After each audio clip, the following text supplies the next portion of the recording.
Dinarayong isang ancestral home turned horror house attraction sa Baliwag, Bulacan. Bukod sa may mga nararanasan daw talaga roong kababalaghan, may mga gimmick din sila para patindihin ang horror experience ng mga bibisita. Para bigyan ng mukha ang balita, Mobile Journal Marymon Reyes.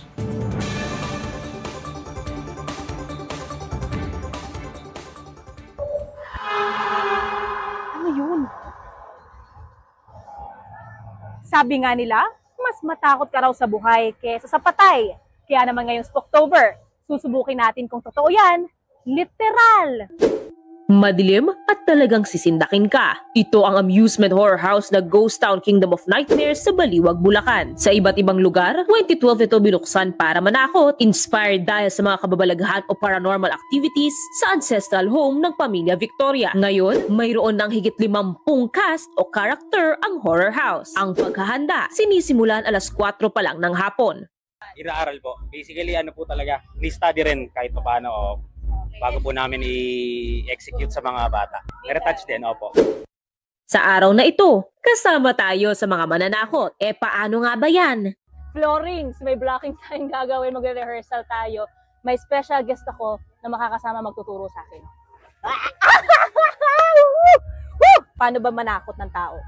Sa Wednesday po kasi sulpot-sulpot lang po yun eh. Blind spot lang po eh. So dadaan. Oh! Alam mo, nandyan ka, nagulat pa rin ako. So kuya, may timing din? Opo, yes po. May timing. Pakiramdaman lang din po kung malapit na po yung guest. Try!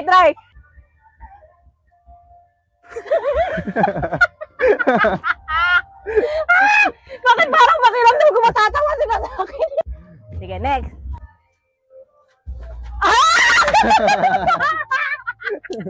Okay, so may isa na tayo. Gusto ko i-try kuya kung wari may gapang. So kuya, gapang lang literal yun ah. Literal na gapang lang. Okay. Wait lang po.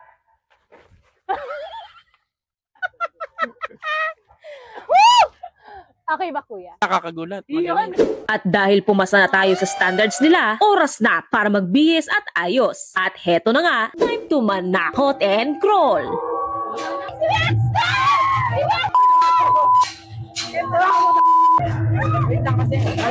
Yan, classmate. So, lumipat tayo ng pwesto. And grabe, nakakaano siya ng energy. Kung nakakapagod pumasok na tatry mo, nakakapagod din yung manakot. And yung maging consistent ka sa action mo, na hindi ka matatawa. Hello! Ate, ganda mo.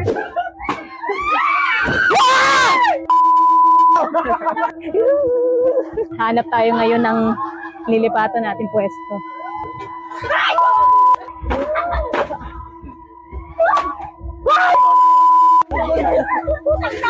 Meron. Mukhang effective naman ang galawan natin. Nakakatakot, masaya rin. Yung mga walang jowa pumunta ka. Nakakamalat. Ayoko po yung piti pong ganun-ganun sila. Sobrang galing! Lalo pagka hindi kayo magsisisi after nyo mag-ghost. Kwento ng isa sa mga may-ari ng Ghost Town. Nagdarasal sila palagi bago magsimula ng operasyon bilang respeto sa mga yumao. Pero di raw talaga may iwasang may nagpaparamdam sa paligid. Kaya para sa may planong pumasok sa mga horror house tulad nito, isipin po niya na tao lang naman yun eh. Hindi naman sila totoong ghost or lamang lupa. Hindi naman eh. Tao lang yun na talagang nagpapasaya lang kami. At iniiba lang namin yung ambience. Sa halagang 135 pesos, 155 pesos o 285 pesos, maaari nyo nang matest ang tapang nyo. Dahil bukod sa halos 2 ektaryang paglalakad sa dilim, meron din silang ghost train. Ang takot para sa iba, tinatakbuhan. Pero minsan, kailangan mo itong harapin at labanan. O di kaya, ay sabayan. Mga kapatid, mobile journalist Marymon Reyes po, hatid ang mukha ng balita.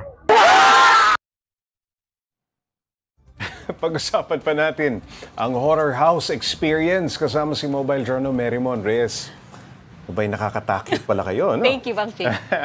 paano ka pinayagang makisali dito sa pananakot? Nakipag-coordinate talaga tayo, Pops J, kasi syempre hindi din natin sila pwedeng bulabugin, lalo pa nung nandun na ako, nung pinayagan nila ako. Sobrang busy. Okay. As in, super busy. Imagine, 50 to 60 na mga karakter pa lang ito, maghahanda sila. Ganon sila karami. Ganon sila ka-busy. Kaya, very honored Malaking tayo na... operasyon pala yan. Ang laki, horror PUBG. house. Nearly 2 hectares yung lalakarin mo Okay. pa lang. Hiwalay pa yung ghost train. And sa lahat ng mga yon, lahat ng credits ng pananakot, tao talaga ang gumagawa. Sabi nila may kababalaghan talaga doon. Kaya ginawang attraction niyang pananakot niyan. Nung nananakot ka na, ikaw ba mismo may naranasang nakakatakot dyan sa loob? May time. Kasi pag nasa labas ka, parang Oo. palayan, parang cornfield yung peg niya doon. And nung time na yun, maghahanap ako ng sarili kong pwesto para maiba. Medyo malamig, tumindig yung balahibo ko nung nasa labas na ako. Okay. Turns out, nung nakausap ko rin yung mga cast, Meron. sinasabi nila, meron daw talaga. May And ang nakikita, may mga ginagaya sighting, raw yung ganun. ibang character na pinoportray ng cast. So inaakala raw nila na kasama nila, hindi raw pala. Nako.